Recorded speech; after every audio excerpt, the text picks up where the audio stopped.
नमस्कार दोस्तों, success study Baloda YouTube channel में आपका स्वागत है। आज की वीडियो में हम लेकर आए हैं आपके लिए अभ्यास प्रश्न बैंक कक्षा 8 विषय विज्ञान, जो कि ऑब्जेक्टिव टाइप क्वेश्चन है और आपकी इस वार्षिक परीक्षा में पूछे जाने की संभावना है।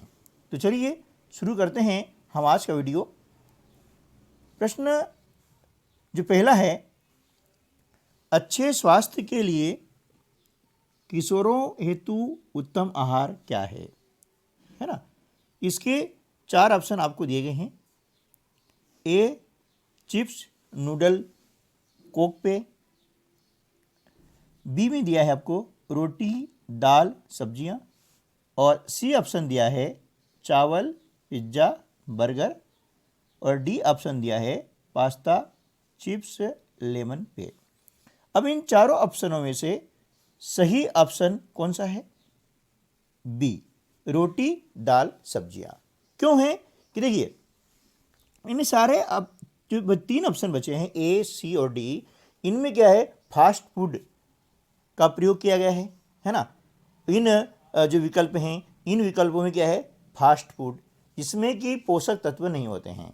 जबकि ऑप्शन बी में रोटी दाल सब्जियां हैं, इनमें हमारे शरीर के लिए आवश्यक सारे पोषक पदार्थ होते हैं।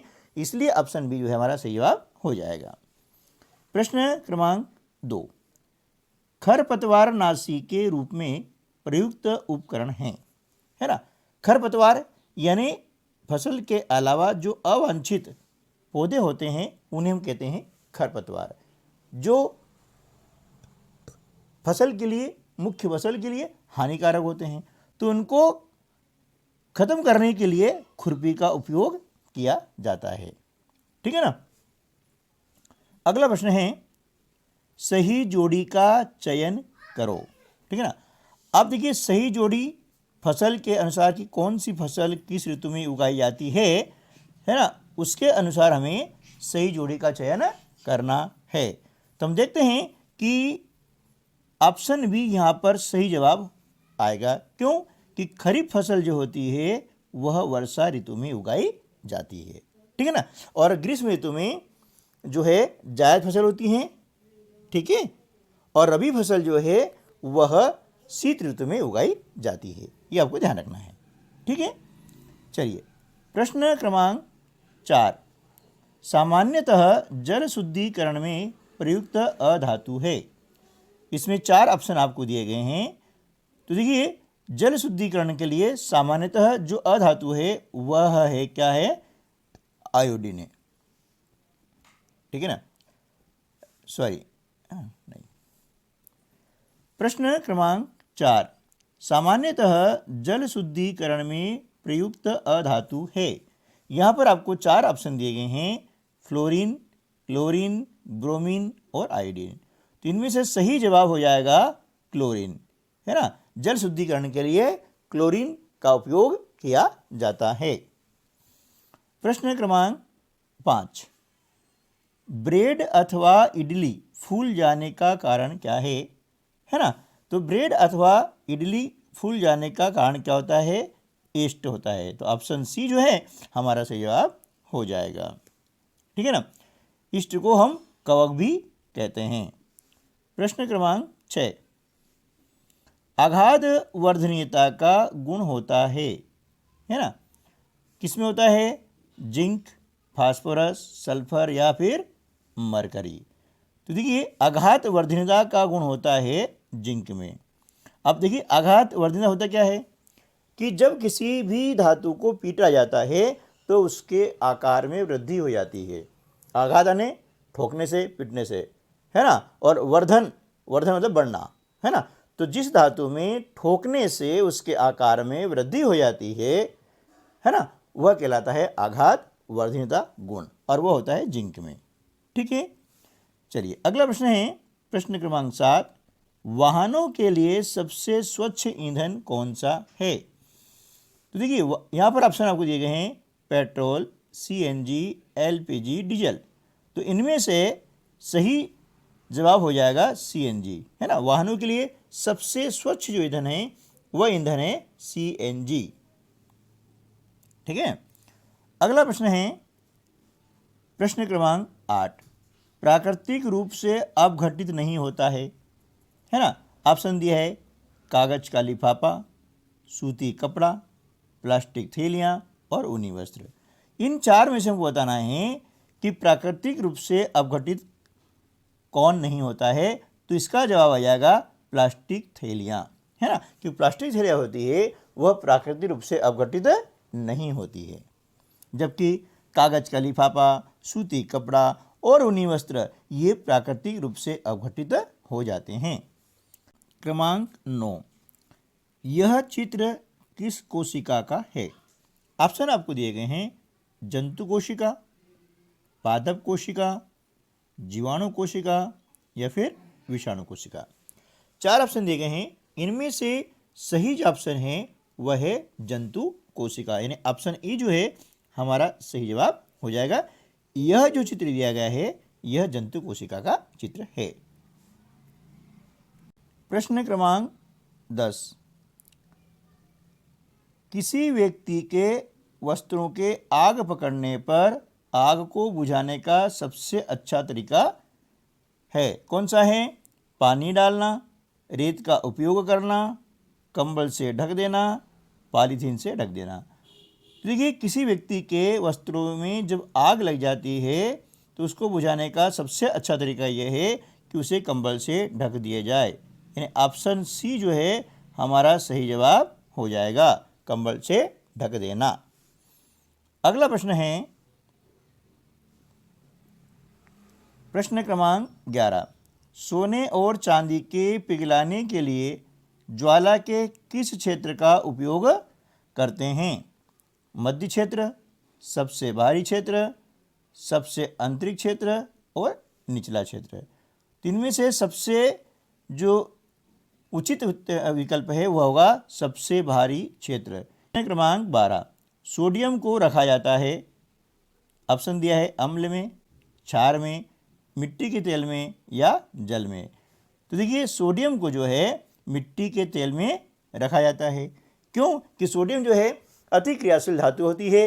जो प्रश्न क्रमांक 13, निम्नलिखित में से किस ईंधन का ऊष्मीमान सबसे अधिक है। ऑप्शन दिया है LPG, बायोगैस, पेट्रोल या मिट्टी का तेल। तो देखिए, इनमें से ईंधन का सबसे अधिक जो ऊष्मीमान होता है वो होता है पेट्रोल में। ठीक। प्रश्न क्रमांक 14, निम्नलिखित में से असत्य कथन है ना।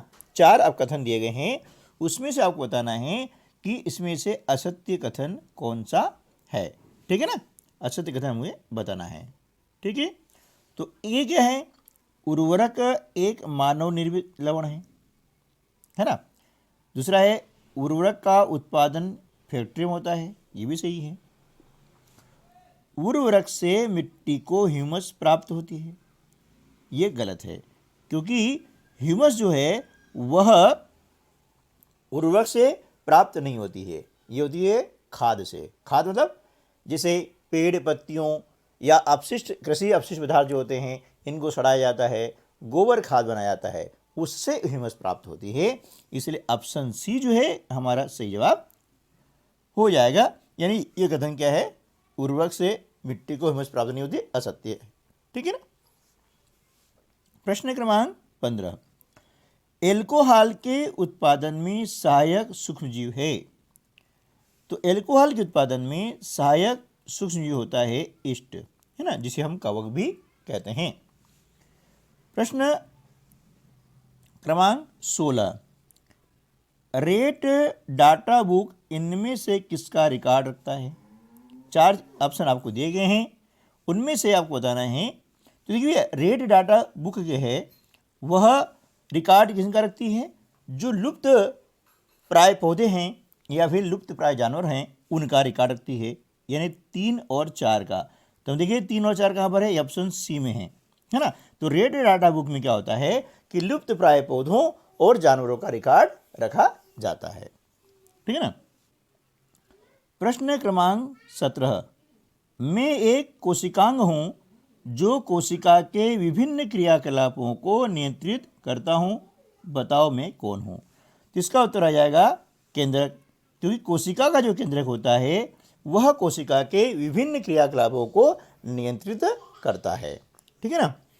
प्रश्न क्रमांक 18, पेनिसिलियम किस वर्ग का सूक्ष्मजीव है ना।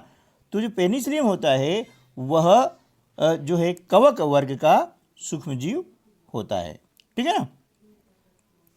अगला प्रश्न है प्रश्न क्रमांक 19, लैंगिक हार्मोन को नियंत्रित करने वाली ग्रंथि का नाम क्या है।